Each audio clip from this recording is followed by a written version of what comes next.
Da Xiuying glances in, smells century-old aroma, instantly recalls grandma's teachings. Suddenly, Pig's head startles him. Meanwhile, Domei is mysteriously led to the woods. She froze, seeing ropes forming a barrier. Stunned, she stood still as women's voices buzzed like mosquitoes. With a bang, everything returned to normal. Then, Grandma's ghost pops in front of her, gripping Domei's shoulder as if to launch into a ghost story. Domei returned to the cabin in the woods where meat was being roasted, but after the drama, she felt uninterested, like Cinderella at a doll party. She looked like a toy out of juice, as Da Shan planned a ritual to summon ghosts, like a Halloween preview. He planned to put the body to sleep while the brain remained alert, a recipe for shenanigans.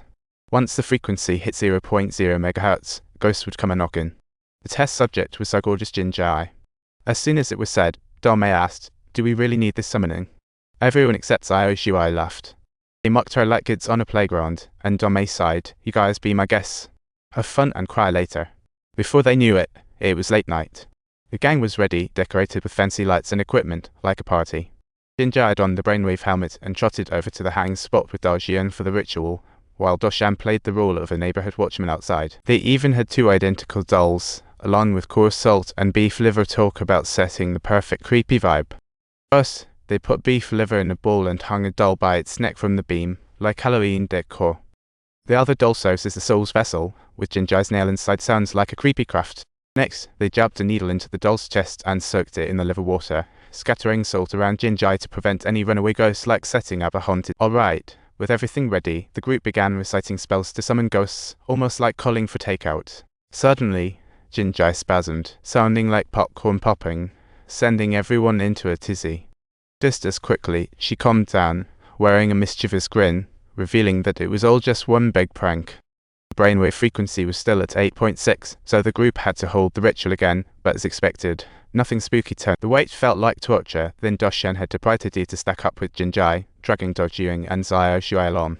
They went inside and successfully stacked up a human tower mare. Boring part, let's skip it. Meanwhile, Da Xiuying was outside, having a wee, when a hairy crow surprised him so bad he nearly did a backtrack. The crow sensed danger and bolted, making Da Xiuying curious as he gave chase to kitchen Jinjai had explored earlier, where the crow vanished into a tunnel without a trace. Talk about poof. Da Xiuying reluctantly returned to the computer, only to find the last thing he wanted, his crush stacked with Da Shan, his feelings as dim as a sunset. Tears streamed down his face, back with Xiao Shuai. Domei, sensing the odd, huddled on the floor. Xiao Shuai came over to comfort her, saying, "Don't be scared, Big Brother is here." Domei nervously replied, "Did you hear that? He's here, right outside." Suddenly, a pair of hands covered her mouth as a booming sound echoed. Turning back, she found it was Grandma's ghost. Sensing danger, Grandma appeared to protect her, shooing away the spooky lady. "Don't hurt my granddaughter," she yelled, as a thunderous boom accompanied a terrifying face appearing outside, sending hearts race. Xiao Shuai looked baffled and sure why Domei was terrified. Da Xiuying noticed the frequency dropping, sensing trouble. Suddenly, he opened his eyes, stepping out in a bizarre manner, unresponsive to Da Xiuying's shouts. At this point, Da Xiuying rushed in to stop him, while Jinjai stared blankly. Da Xiuying jumped in shock, waking up from a dream, only to find Jinjai had vanished, leaving only Da Shan sneezing peacefully on the floor. Realizing that the dream was fully fake, Da Xiuying and Da Shan decided to find someone. Xiao Shuai wanted to join in, but Domei suddenly grabbed his arm and urgently warned him not to go outside. Domei fainted, while Da Shan and Da Xiuying, after much struggle, finally found Jinjai in the kitchen.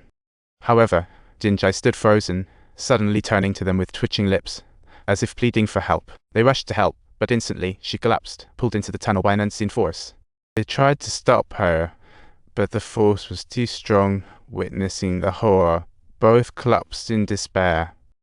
Don't chase her. A pair of bloodshot eyes suddenly appeared, forcefully dragging Jinjai without any mercy.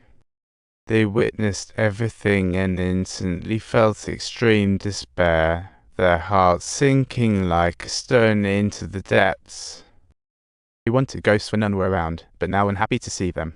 They sought Xiao Shuai and Domei, drenched. Da Xiuying wanted to call the cops, but, of course, the phone was out of service. No hope, better get a new phone. After consideration, Da Shan decided to leave and plan tomorrow. He instructed Da Xiuying to pack their belongings, whereas Aoshio assisted Domei back to the car to wait. While sorting, Darjeeling made a shocking discovery. The doll hanging from the beam had been decapitated, matching the ghost's demise. Just then, the nearby radio burst to life, as if Jinjai was calling for help.